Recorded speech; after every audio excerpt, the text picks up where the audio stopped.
God. God has a process that works. Now it seems like it doesn't. If babies are dying horrible, how can that possibly be part of God's plan? I have an answer, but I'm not going to go into that now. Talk to me privately about that one. If you've had problems with babies dying horribly, talk to me privately. SkyDazzle1971 at gmail.com. Right, so Jordan Peterson and Elon Musk, they think, well, 8 million people is not enough. We need more. The answer is more people. And they both seem to think there's going to be a natural ceiling at 12 million people. Well, I say at 8 million people, the ecosystem is already creaking at the seams. I say 8 billion is too much. I want to downsize, not through culling, but through natural lack of having babies. I want to see 8 billion reduced to 8 million at least, at most. And I want 8. On this planet, there must be 8 locations that's relatively free of natural disasters like hurricanes, typhoons, flooding, extreme weather, volcanoes, earthquakes, whatever. There must be. Oh, the UK is pretty good, but in the UK, with global warming, we might get a Mediterranean climate, and we might get a lot of diseases from the Mediterranean that we don't currently have. Alternatively, the Gulf Stream might be fucked up, and we'll have another ice age. But then the Scandinavians can deal with harsh winters, perhaps we'll learn. But in an ice age, perhaps Scandinavia will become uninhabitable, or they have to turn into Eskimos and live in igloos. But there's a book called Help My Iceberg is Melting, about a load of penguins, how climate change affects a load of penguins. Very true book. Read it if you want to. Right, moving on. So, now this downsizing thing, 8 billion. Downsizing is a good idea. On the news, the BBC News, all my life, do you know the favourite word on the news? Growth, GDP, not enough growth, gross domestic product, no, more GDP, more growth. Now, I'm the opposite. I don't want everlasting more growth. The answer is not grow, till there, the downsize. At university, I came across a book called Small is Beautiful by E.F. Schumacher. Read it if you want to. You don't have to. Small is Beautiful. Do you know, another film, prophetic film, Planet of the Apes. Okay? The human beings destroy themselves with atomic warfare, and the apes take over and learn to speak and live in little villages, and the cities are there absolutely deserted. And they go into one of these deserted cities, and they find an underground station, a deserted underground station, and the man is being the ape is trying to kill the man, and the man sort of kills the ape. There's electricity. There's an electricity wire in the building. The city is still powered by solar panels, and he gets rid of the ape with the electricity. But abandoned city, whole cities. This is again prophetic. We are going to, I think, just hypothetically, we're going to go back to rural living in small communities, and our cities are going to remain as a monument to human stupidity. We are chimpanzees. We are apes. The current day, the naturalist, David Attenborough has been I don't know if he's dead now. David Attenborough has been going on about nature. But before, when I was a child, the naturist was Desmond Morris, and he read a book called The Naked Ape. And we are naked apes. We are apes. We are apes. For fuck's sake, we're apes. And don't forget, we're Christians. Christians are, we're not animals. We're human beings. We have dominion over the animals. To suggest we're an animal is ridiculous. We are animals. We eat and shit. We're fucking animals. We're apes. Naked apes. Okay. We have shorter hair than apes. We have tiny hairs, but more of them. But we're still apes. Apes don't survive. Well, we're adaptable, so we can adapt to anywhere. We can adapt to ice caps, igloos, etc. We can adapt to the Aborigines can adapt to the Australian outback. The Eskimos can adapt to the North Pole. We can adapt to living in cities, but it's not good for us. Living in cities causes mental illness and LGBTQ and autism and everything. I think it's pathetic. when it all comes out in the wash, we'll downsize to 8 million people. 1 million people, there'll be eight spots on the planet, relatively free of natural disaster, and we'll live in small villages, interconnected. We'll still have basic technology, but we won't have this ever more sophisticated technology, where you can, you're driving home, and you can turn your lights on. You press a button in your car, and you can turn your lights on at home. This is over the top. This is so over the top. Oh, I must have the latest gadget. Weird. We're apes. We don't belong in concrete jungles. We can adapt, but should we adapt? No. Are we going to get out of these cities are going to be deserted as monuments to human stupidity? And Albert Einstein said, there's only 2 things that I aim for, the universe and the capacity of human beings for stupidity, and I'm not sure about the universe. So he is sure that the capacity of human beings for stupidity is infinite. And Albert Einstein, I cannot fault anything he said. The capacity of human beings for stupidity is stupid.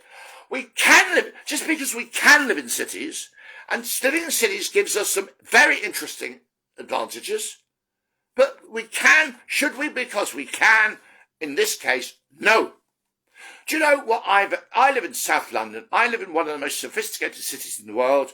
And a lot of cities are turning to shitholes with immigrants in camps shitting all over the place. And the place stinks. The Eiffel Tower is surrounded by a perspex wall. It's getting absolutely... London, for some reason, is not a shithole yet.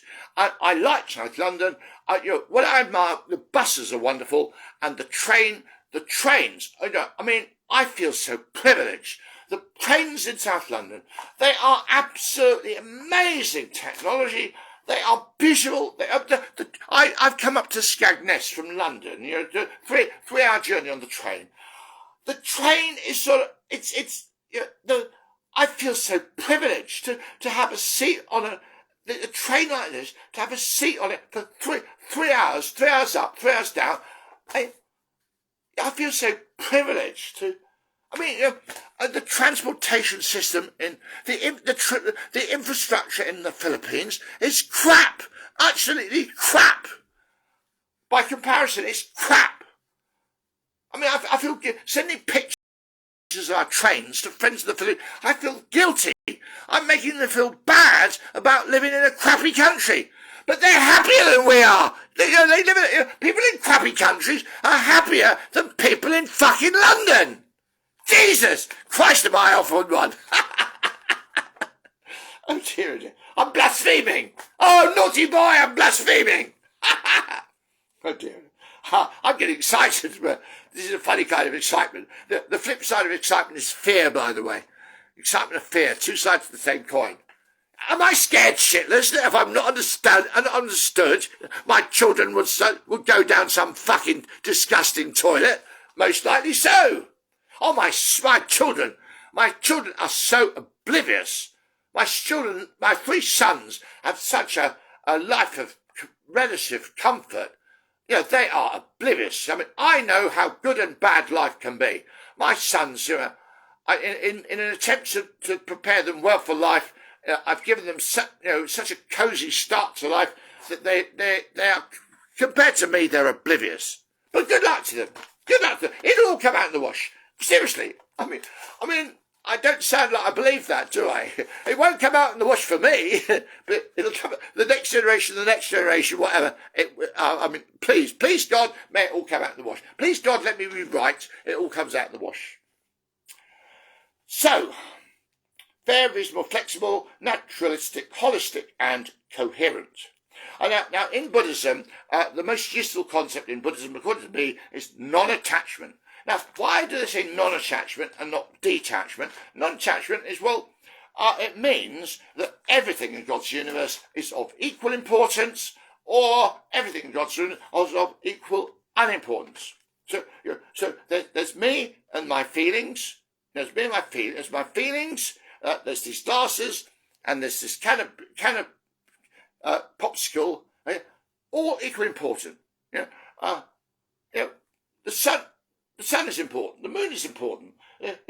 all the paraphernalia in this flat is important. Everything is now. If everything's equally important or equally, you end up with impartiality, and the opposite of impartiality is bias. And the worst kind. Well, there's prejudice. The worst of all is bigotry.